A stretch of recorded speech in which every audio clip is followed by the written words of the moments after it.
The rain comes softly to Istanbul on certain winter mornings, sliding down ancient tiles with a sound like whispered secrets. Inside the walls of Topkapı Palace, in the chambers known as the harem, water pools in the marble courtyards while the cisterns below fill in darkness. Somewhere beneath these floors, built stone by stone over centuries, lies a network of pipes and channels older than most cities, still carrying water to fountains that exist now only for cameras. The beauty here is extraordinary. The surfaces glow even in gray light. But if you could peel back the gilded surfaces, if you could see through the mother-of-pearl inlay and the turquoise faience, you would find something else entirely. A vast machine of human effort, always running, never visible, powered by thousands of lives spent in service to a single vision of perfection. The question is not whether this place is beautiful. It is.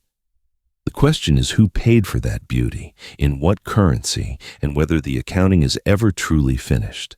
The Topkapı Palace harem was never meant to be understood from the outside.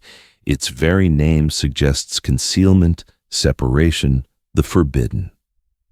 Constructed primarily throughout the 16th and 17th centuries, expanded and renovated continuously until the 19th, it formed the private heart of an empire that stretched across 3 continents.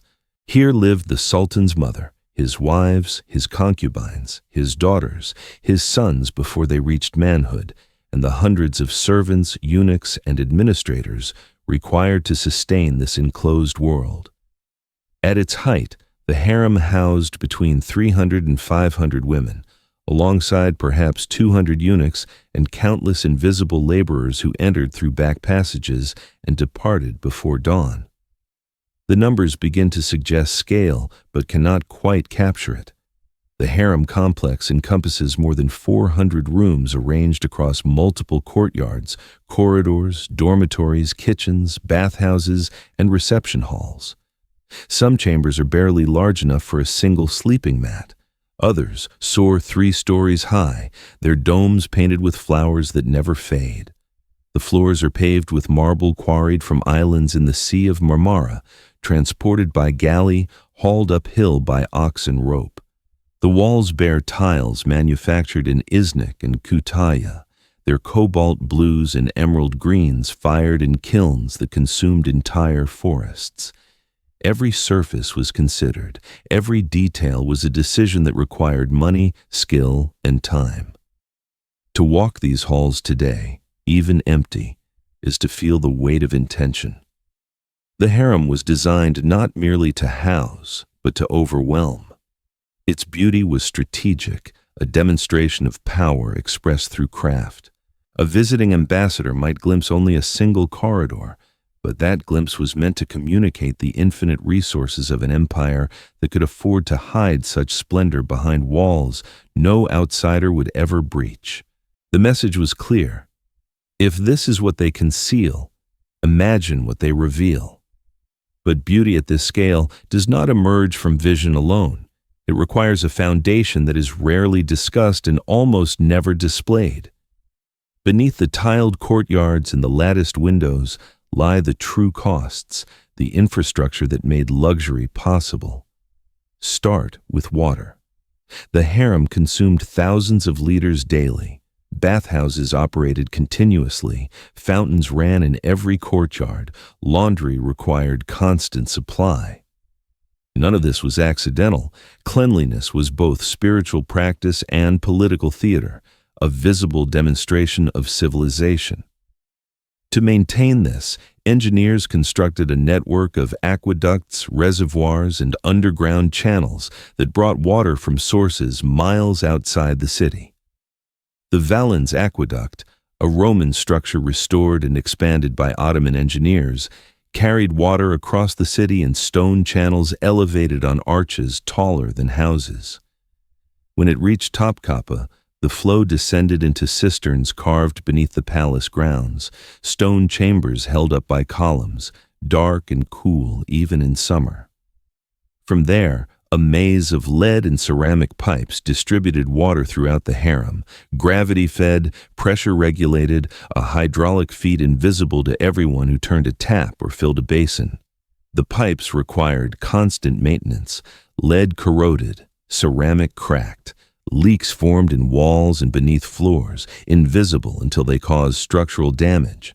Specialized workers, the sukyu usta or watermasters, spent their entire careers crawling through these underground passages with tools and torches, replacing sections, sealing joints, ensuring uninterrupted flow. Their work was essential. Their names are lost. Then there was heat. Istanbul's winters are cold, the winds off the Bosphorus cutting and damp. The harem's chambers had to remain warm enough for women who spent their days in silk and fine cotton, whose bodies were considered too precious to suffer discomfort. The solution was the okak system, a network of ceramic flues built directly into the walls. Fireplaces in the basements fed hot air into these hollow channels, which rose through multiple floors, radiating warmth through the plaster. The system was ingenious and labor-intensive. Fires had to be lit before dawn, fed throughout the day, banked at night. Smoke had to be vented without staining the interiors. Wood had to be sourced, transported, split, dried, stored, and delivered to dozens of fireboxes on a schedule that never varied. At the height of winter, the harem consumed between 3 and 5 tons of wood daily. The forests surrounding Istanbul were managed as fuel reserves, entire hillsides designated for the palace's needs. Woodcutters worked year-round, felling trees, stripping branches, cutting logs to specified lengths. Carts moved in convoys from the forest to the palace gates, where the wood was inspected, counted, and stored in cellars that stretched beneath the outer courtyards. From there, porters carried it deeper into the complex, delivering loads to the firekeepers who worked in windowless rooms, their skin blackened, their lungs thick with ash. These firekeepers were almost always men from the empire's peripheries, Albanians or Circassians, poor enough to accept work that destroyed their health within a decade. They were not slaves in the legal sense, but their freedom was constrained by debt and by the lack of alternatives.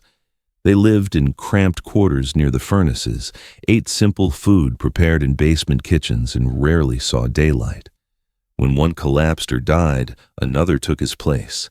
The system did not pause. The same logic governed every aspect of the harem's operation.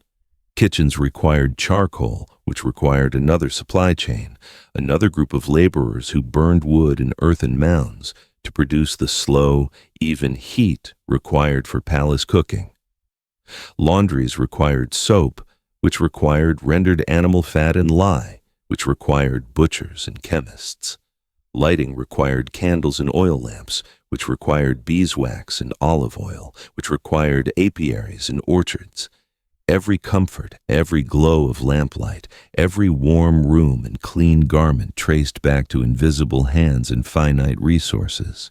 To sustain this, the Ottoman state developed an economic structure of staggering complexity. The palace did not simply purchase what it needed, it owned the means of production. Entire villages were designated as palace dependencies, required to deliver specified goods annually as a form of taxation. A village might owe 500 kilograms of honey, another 300 sheepskins, another 2,000 candles. These obligations were recorded in imperial ledgers tracked by scribes, enforced by local administrators. Failure to deliver could result in fines, imprisonment, or the reassignment of the village's tax burden to another authority, which often meant harsher terms. The system created a web of dependencies that bound the empire together, but also made it fragile. A drought that killed orchards meant less oil.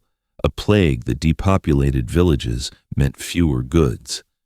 The palace's appetite was constant, but the province's capacity fluctuated. When shortages occurred, the state intervened, purchasing on the open market, which drove up prices and generated resentment among common people who could no longer afford what the palace consumed in abundance. And then there were the people within the harem itself, the women and eunuchs whose lives unfolded entirely within these walls. Their presence was the harem's reason for existence, but they too were part of the infrastructure, components in a system that required their labor, their loyalty, and their silence. The women came from across the empire and beyond. Many were purchased as children from impoverished families in the Caucasus, the Balkans, or the Ukrainian steppes. Others were gifts from provincial governors or captured during campaigns. A few came willingly, sent by families who saw the harem as a path to influence and wealth. Upon arrival, they entered a hierarchy as rigid as any military structure. At the bottom were the novices, girls who performed menial tasks, scrubbing floors, carrying trays, learning Turkish and the elaborate codes of palace etiquette. Above them were the more experienced servants, women who managed the dormitories, oversaw the younger girls, and ensured that the harem's routines proceeded without disruption. Higher still were the women who had caught the Sultan's attention, who had spent a night in the imperial chamber and might bear his child. These women occupied a liminal status, elevated above servants but not yet secure. If they bore a son, their position transformed. The mother of a prince became untouchable, her apartments expanded, her retinue increased. She received an income drawn from imperial lands, enough to support her household and to distribute as patronage. If her son ascended to the throne, she became Valid Sultan, the Sultan's mother, the most powerful woman in the empire. Her word could override ministers, her favor could make or destroy careers. But this ascent was rare and uncertain. Most women spent their entire lives in intermediate positions, managing the harem's endless tasks. They supervised the kitchens, the laundries, the bathhouses. They organized festivals and ceremonies. They taught music, poetry, embroidery, and the arts of conversation. They mediated disputes, dispensed minor punishments, and maintained the invisible order that kept hundreds of people functioning in close quarters without chaos. The eunuchs formed a parallel structure, men castrated before puberty and trained to serve as guards, messengers, and administrators. The chief black eunuch, the Kızlar Ağası, was one of the most powerful figures in the empire, controlling access to the Sultan, managing the harem's finances, and overseeing vast estates whose revenues funded the complex. His authority derived from his position at the intersection of the public and private, the only man besides the Sultan permitted deep within the harem's interior, the guardian of secrets that could topple dynasties. The eunuch's castration was brutal and often fatal. Most were enslaved as boys in East Africa, castrated by specialists in Upper Egypt, and transported to Istanbul if they survived. The mortality rate was perhaps 70%. Those who lived carried permanent injuries, chronic pain, incontinence, fragile bones. They were denied the possibility of family, of sexual intimacy, of ordinary human futures. In exchange, they received power, wealth, and proximity to the throne. Some wielded their influence with skill and accumulated fortunes large enough to endow mosques and libraries. Others succumbed to bitterness or cruelty, using their authority to settle scores or enrich themselves at others' expense. The emotional landscape of the harem defies easy summary. It was not simply a prison, though movement was restricted and departure often impossible. It was not simply a site of exploitation, though power was distributed unequally and violence was always latent. It was a world unto itself, with its own economies of affection, rivalry, alliance, and survival. Women formed bonds that lasted decades. They raised each other's children, nursed each other through illness, mourned losses that the outside world never acknowledged. They also competed ruthlessly, poisoned rivals, spread rumors, and deployed beauty and intelligence as weapons in a contest where the stakes were survival and the rules were unwritten. The Sultan himself, moved through this world as both tyrant and dependent. His power was absolute in theory, but in practice, he relied on the harem's networks to function. His mother managed his domestic life. His wives and concubines provided heirs and companionship. The eunuchs shielded him from threats and delivered information. If these systems failed, if the harem descended into chaos or intrigue, the Sultan's authority weakened. History records multiple occasions when a Valid Sultan effectively ruled the empire while her son reigned in name only, his decisions shaped by the woman who controlled his access to information and affection. One figure towers over the harem's history, embodying both its potential and its contradictions. Hürrem Sultan, known in the West as Roxolana, arrived at Topkapı around 1520, a young woman from what is now Ukraine, captured during a raid and brought to Istanbul as part of the human traffic that fed the empire's institutions. Her origins were humble, her early years in the harem unremarkable, but she possessed intelligence, charm, and an acute understanding of power's mechanisms. She caught the attention of Sultan Suleiman the Magnificent, bore him sons, and did what no concubine had done in over a century. She convinced him to marry her. The marriage scandalized the court. Sultans did not marry. They took concubines, ensuring that no woman could claim formal status as empress, that no mother-in-law could interfere with succession. Hürrem shattered this precedent. As Suleiman's legal wife, she gained unprecedented influence, corresponding with foreign rulers, commissioning public works, and shaping policy decisions. She also became a target. Court factions resented her power, spread accusations of witchcraft and manipulation, and plotted her downfall. She survived by outmaneuvering them, by securing her son's positions, and by making herself indispensable to Suleiman, who loved her with a devotion unusual among Ottoman rulers. Hürrem's legacy is complex. She expanded the harem's architectural footprint, commissioning new courtyards and apartments that reflected her elevated status. She endowed charitable institutions, mosques, hospitals, and soup kitchens, distributing wealth in ways that built public support.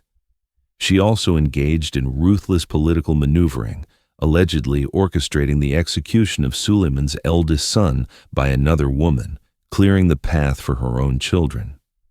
Whether this accusation is true remains debated, but it illustrates the stakes and the methods of harem politics. Power required eliminating threats. Survival required preemptive action. Sentiment was a luxury reserved for the secure. After Hürrem's death in 1558, the harem continued to evolve. Her daughter-in-law, Nurbanu Sultan, and later her granddaughter-in-law, Safiye Sultan, wielded similar influence, establishing the so-called Sultanate of Women, a period when the Valid Sultans effectively controlled the empire while their sons reigned. This was not a feminist triumph. It was an adaptation to political instability, a recognition that experienced administrators, regardless of gender, were preferable to inexperienced sultans. The women who held power did so within constraints, advancing their interests and those of their clients, but always vulnerable to shifts in fortune, to the deaths of sons, to the rise of rival factions. The physical expansion of the harem during this period reflected these power dynamics. Each powerful woman commissioned new sections, adding layers of complexity to the already labyrinthine complex. The construction required artisans, materials, and money. Tile makers in Iznik worked for months on single commissions, painting floral designs onto ceramic squares that were then fired and transported to Istanbul. Carpenters carved wooden screens, some so intricate that a single panel required weeks of labor. Calligraphers inscribed Quranic verses onto walls, their brushwork flowing across plaster surfaces in scripts so refined that reading them required education and patience. These artisans were not slaves, but free professionals, many organized into guilds that regulated quality and training.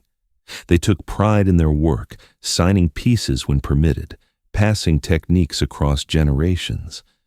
But their compensation was often delayed or reduced, subject to the treasury's condition and the whims of administrators.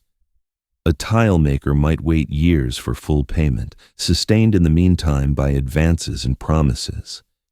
If the treasury faced shortages, artisans were told to accept reduced rates or alternative compensation, land grants or tax exemptions that might or might not prove valuable.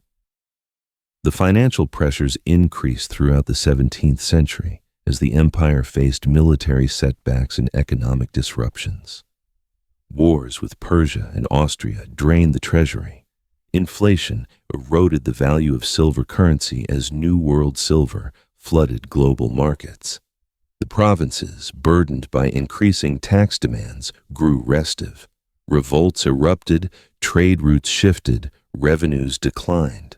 The palace, accustomed to abundance, struggled to adjust. The harem's operating budget became a flashpoint. Ministers argued that its costs were unsustainable, that the empire could not afford to maintain hundreds of women in luxury while soldiers went unpaid and frontiers went undefended. Reformers proposed reductions, closing sections of the harem, reducing the number of residents, cutting expenditures on ceremonies and gifts. These proposals met fierce resistance. The Valid Sultan and her allies argued that the harem's magnificence was essential to imperial prestige, that reducing it signaled weakness, that economies elsewhere should be found first. The arguments revealed a fundamental tension. The harem was simultaneously a private household and a public institution. It was the Sultan's home and the empire's symbolic heart. Its costs were personal and political. Cutting them was not merely an accounting decision, but a statement about priorities and power. In the end, the reductions were minimal. The harem adapted by seeking alternative revenues, expanding its control over provincial estates, and engaging in trade through intermediaries. The Valid Sultan might own agricultural lands in Anatolia, their produce sold in Istanbul markets, the profits funding her household. This blurred the line between public and private wealth, creating opportunities for corruption and resentment. The 18th century brought new crises. The empire's territorial losses accelerated. European powers encroached on Ottoman lands, their armies equipped with superior technology and organization. Internally, the central government's control weakened as provincial governors asserted autonomy. The palace, once the unquestioned center of power, found itself negotiating with forces it could no longer command. The harem, insulated for centuries, could not remain untouched. Fires were a recurring catastrophe. The palace was constructed largely of wood and plaster, materials that burned easily. Kitchens, fireplaces, and oil lamps presented constant risks. In 1574, a fire destroyed much of the harem, forcing extensive rebuilding. In 1665, another fire caused massive damage. In 1856, yet another blaze consumed entire wings. Each time, reconstruction required mobilizing resources, hiring artisans, and enduring years of disruption. Each time, the costs strained the treasury further. Earthquakes were equally devastating. Istanbul sits on active fault lines, and tremors were frequent. In 1766, a major earthquake damaged Topkapı extensively, cracking walls, collapsing domes, and rendering parts of the harem uninhabitable. The repairs required not just cosmetic work, but structural reinforcement, inserting iron braces into masonry, rebuilding foundations, and ensuring that future tremors would cause less damage. This was expensive, slow work, carried out by engineers who understood both traditional techniques and emerging structural principles. Meanwhile, the people who inhabited the harem were aging, dying, being replaced. The turnover was constant.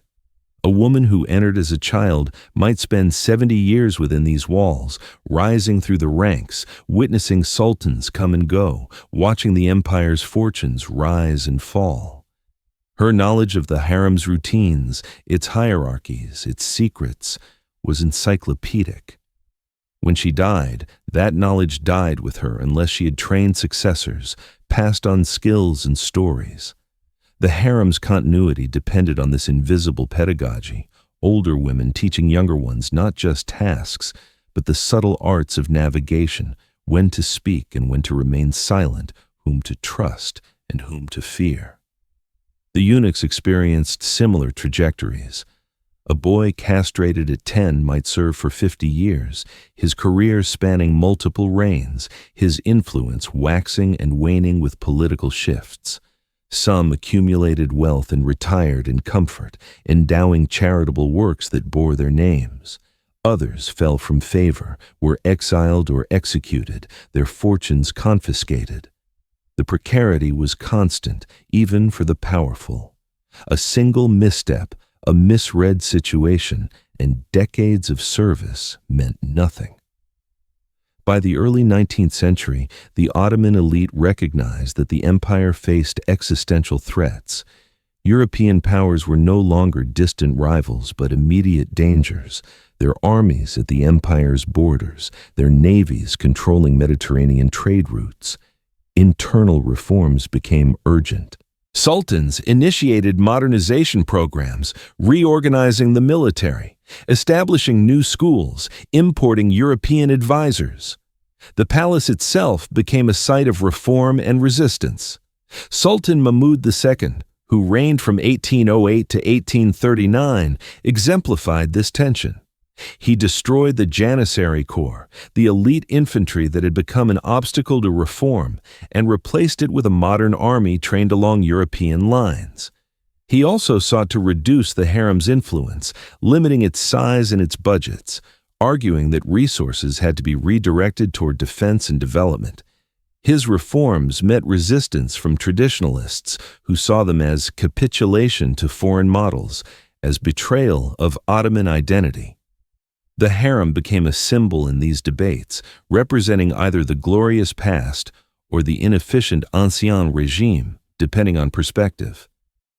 Mahmud's successors continued the reforms with varying commitment. Sultan Abdülmecid I, who reigned from 1839 to 1861, moved the imperial residence from Topkapı to the newly constructed Dolmabahce Palace on the Bosphorus shore. Dolmabahce was designed in a European style, with grand staircases, crystal chandeliers, and reception halls intended to impress foreign diplomats.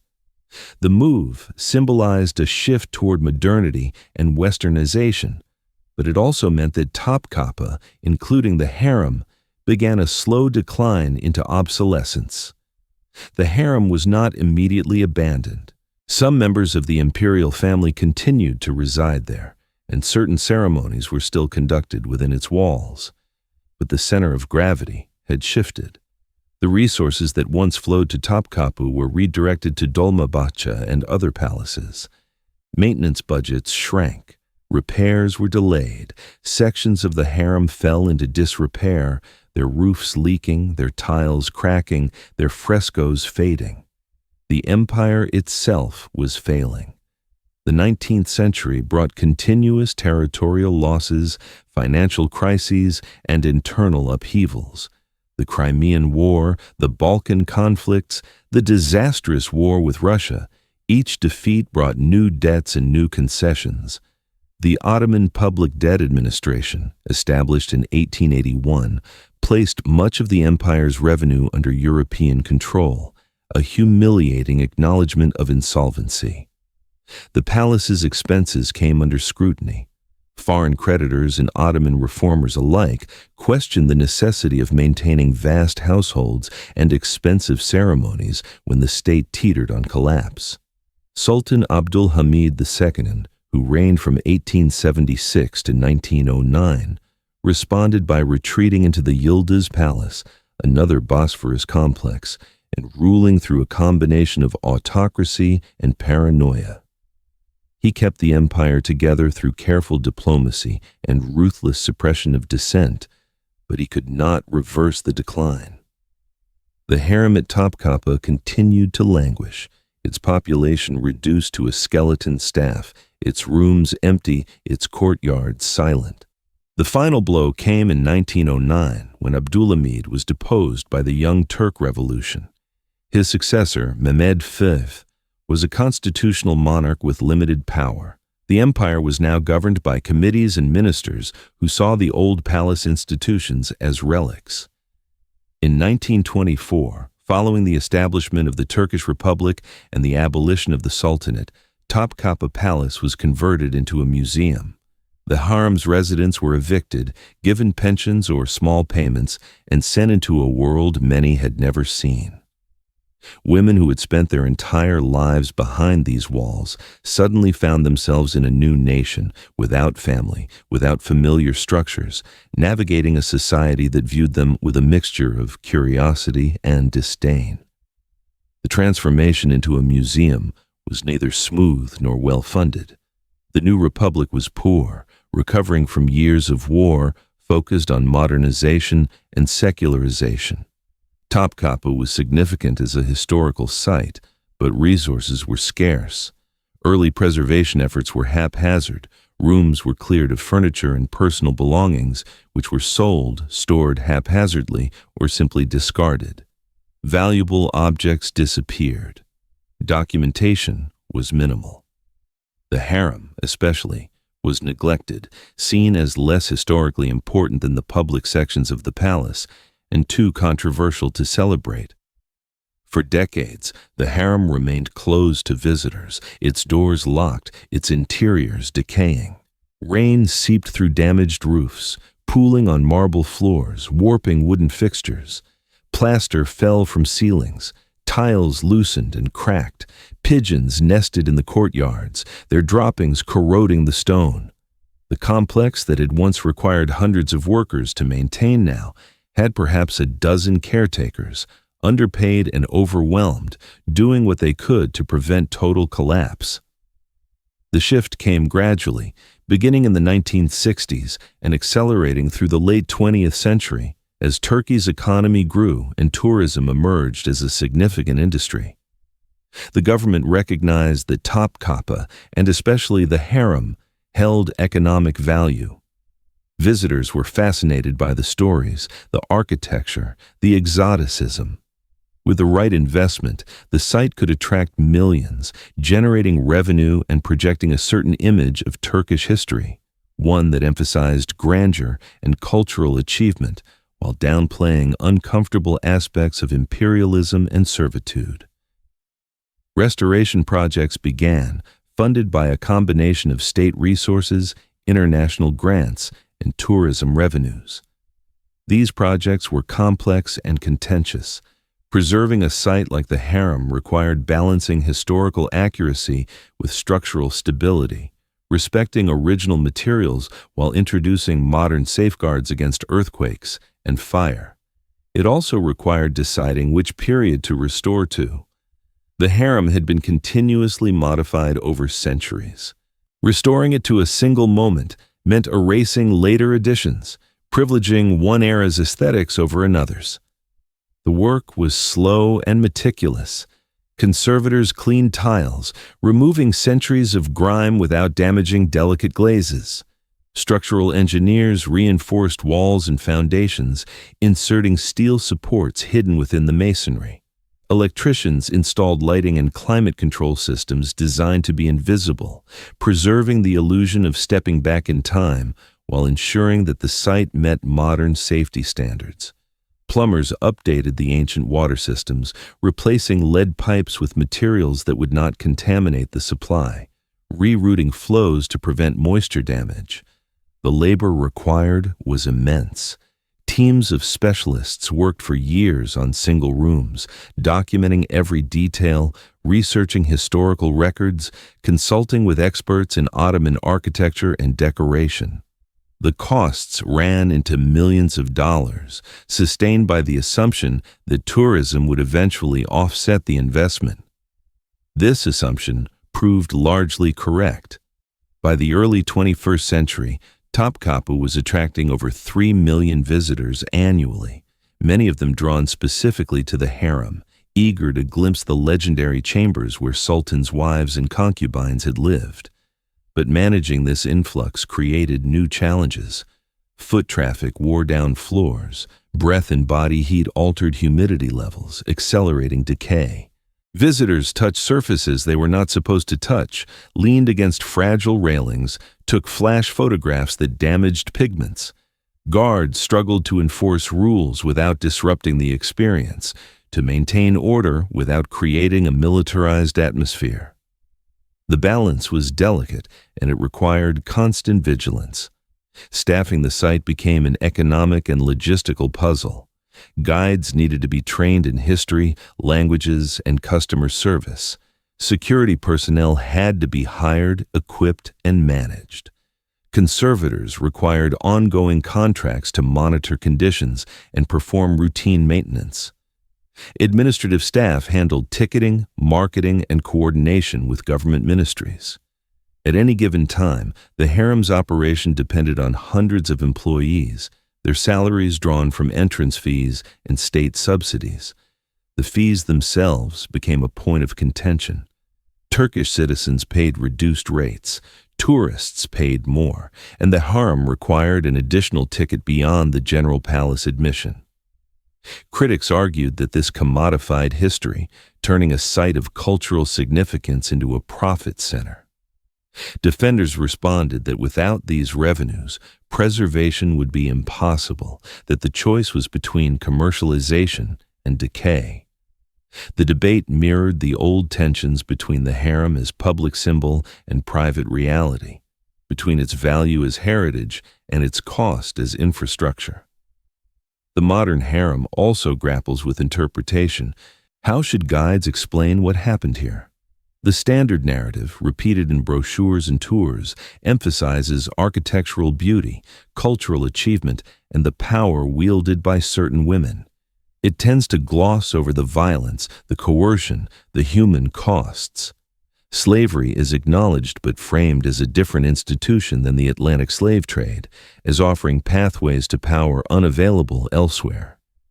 The eunuch's suffering is mentioned briefly, if at all. The vast majority of women, those who never rose above servitude, disappear from the story.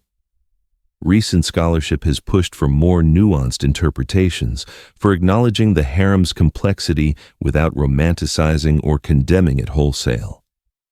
Some historians emphasize the agency exercised by women within severe constraints, their ability to form alliances, accumulate wealth, and influence events.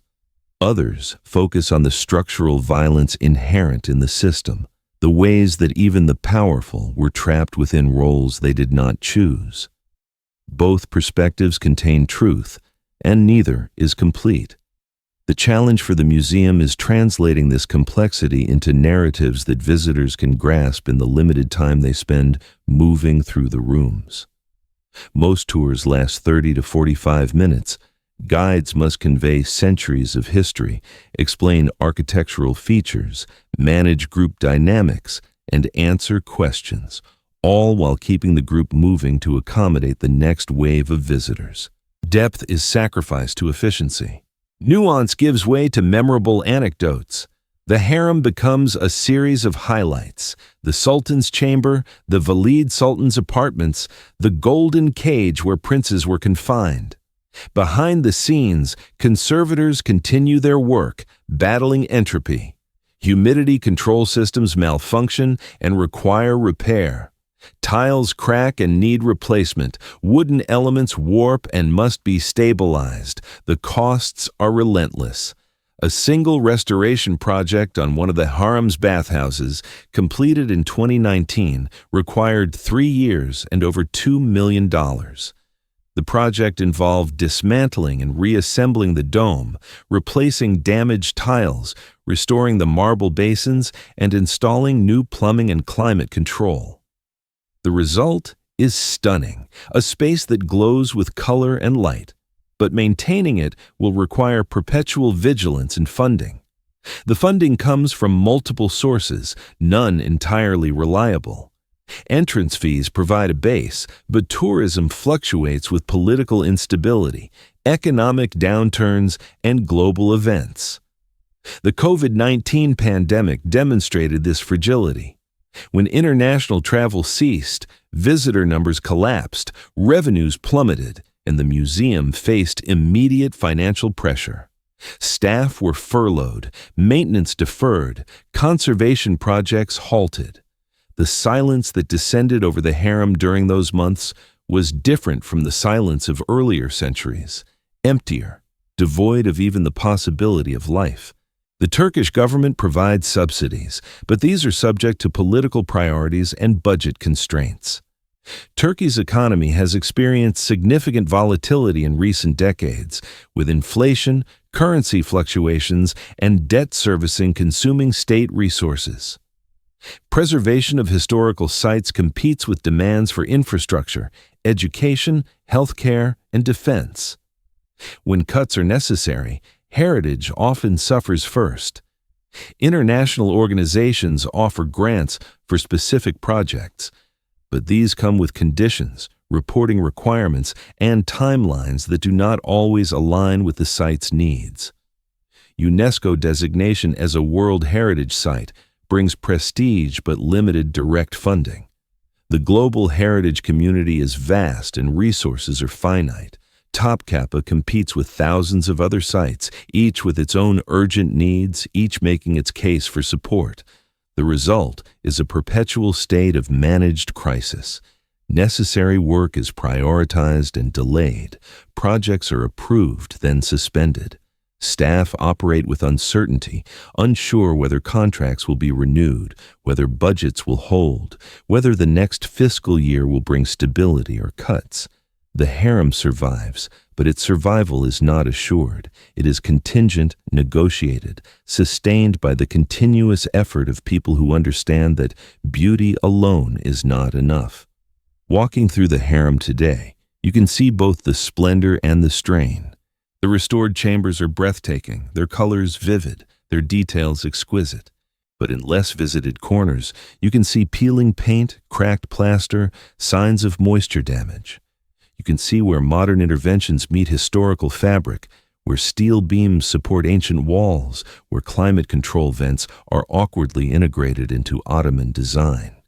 The seams are visible if you look for them, reminders that what appears timeless is actually fragile, held together by decisions made daily, by budgets approved or denied, by workers whose names will not be recorded.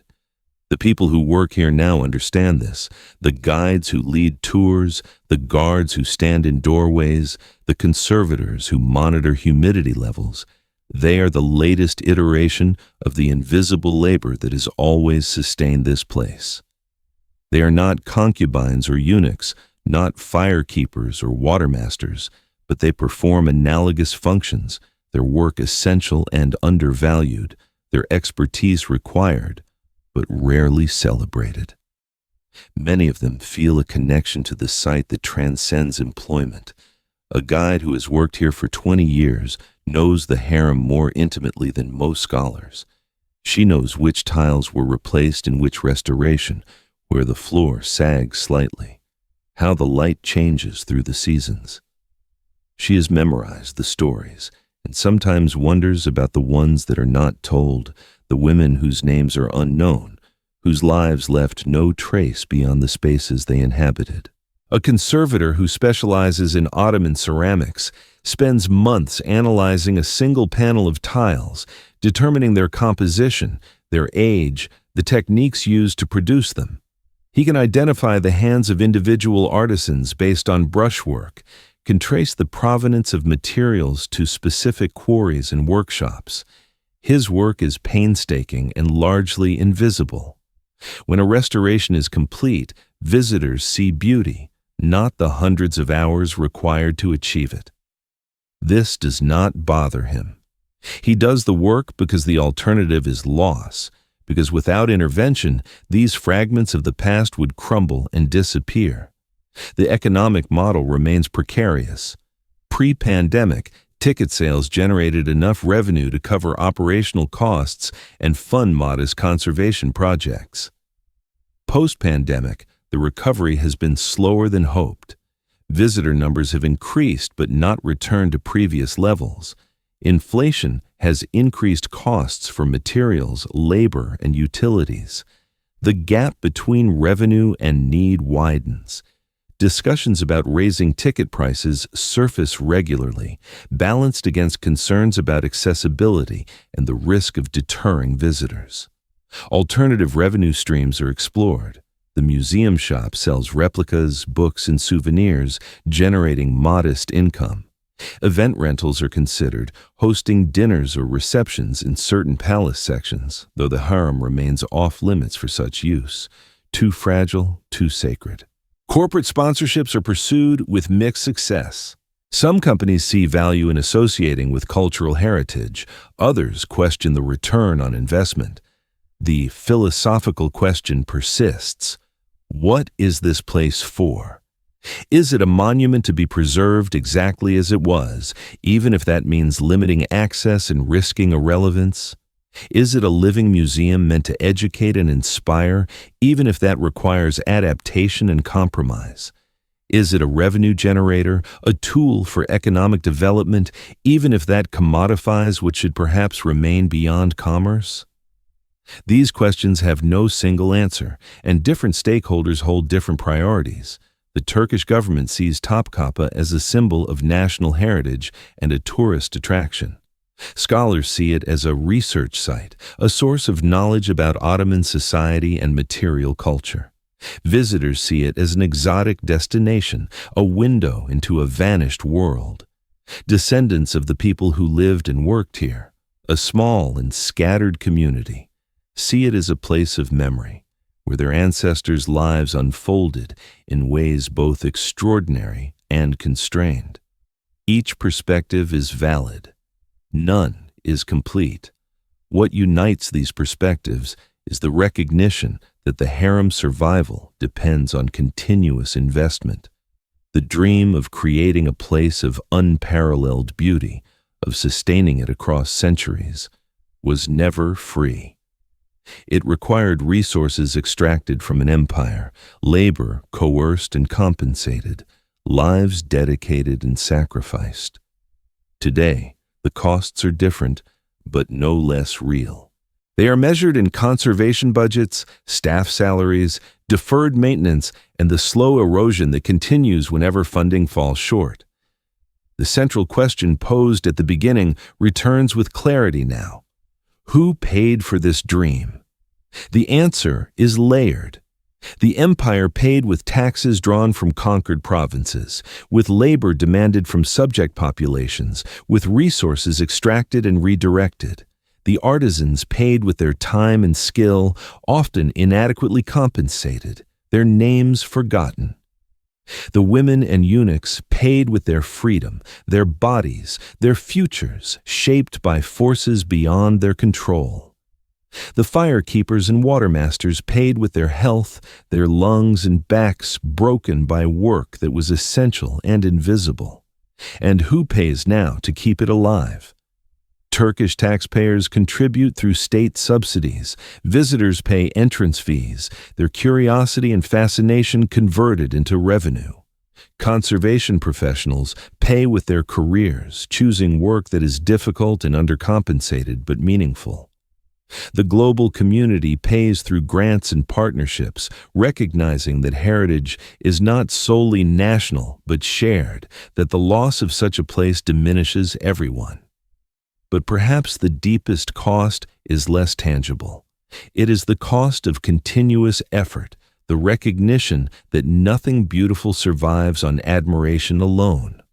The harem endures because people choose, daily, to sustain it. They choose to allocate funds when other needs are pressing. They choose to climb scaffolding and clean tiles. They choose to study archives and piece together histories. They choose to guide strangers through rooms and tell stories, knowing that most will forget the details but might retain a sense of wonder. This is not romantic.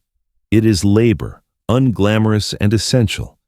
It is the work of maintenance in a world that often celebrates creation but neglects preservation.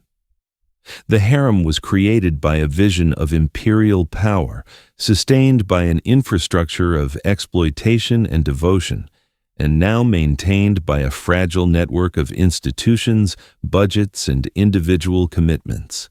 Its beauty is real, but it is not autonomous. It exists because people make it exist, and it will continue to exist only as long as that commitment holds. The lesson extends beyond the harem, beyond Topkapı, beyond Istanbul. Every monument, every artwork, every cultural treasure that survives from the past does so because someone, usually many someones, chose to preserve it. That choice is never final. It must be renewed, generation after generation, budget after budget, crisis after crisis. The alternative is entropy, the slow collapse into ruin that overtakes everything eventually, unless actively resisted. The harem story is not a tragedy or a triumph. It is a testament to persistence, to the human capacity to create beauty, and the equally human responsibility to sustain it. The women who lived here, the artisans who built it, the workers who maintained it, the conservators who repair it now, they are all part of a continuous thread, bound by their relationship to this place and what it represents. Standing in one of the harem's courtyards as the afternoon light slants through the latticed windows, you can almost hear the echoes. Not the voices of sultans or the laughter of concubines, but the quieter sounds of daily life, the scrape of a broom on marble, the creak of a wooden shutter, the drip of water into a cistern. These are the sounds of labor, the foundation upon which all the rest was built. They persist, transformed but continuous, in the footsteps of tourists, the hum of climate control systems, the careful tapping of a conservator's tools. The beauty remains extraordinary. The tiles still glow, the calligraphy still flows across walls, the fountains still murmur, fed now by electric pumps instead of gravity and slaves. But beneath it all, sustaining it all, is the invisible system, the network of effort and compromise that has always been there, unacknowledged but indispensable. The harem teaches this, if nothing else, that magnificence is never self-sustaining, that every masterpiece has a price paid not once but continuously, that the difference between preservation and decay is measured not in centuries, but in daily choices, in the allocation of resources, in the commitment of people who understand that what is beautiful is also fragile, and that its survival is neither inevitable nor assured. This is the cost, the true cost, that extends from the 16th century into the present, and will extend into whatever future we allow to unfold. The harem's dream was paid for in gold and blood and labor. Its survival is paid for in diligence and funding and care. And as long as those payments continue, as long as the effort is made and the commitment renewed, the dream endures, not as it was, but as we choose to remember and sustain it, a testament not to the power of empires, but to the persistence of human effort against the relentless pull of time. When you encounter something of extraordinary beauty, do you ever wonder not just who created it, but who maintains it, and whether that labor is honored or merely expected?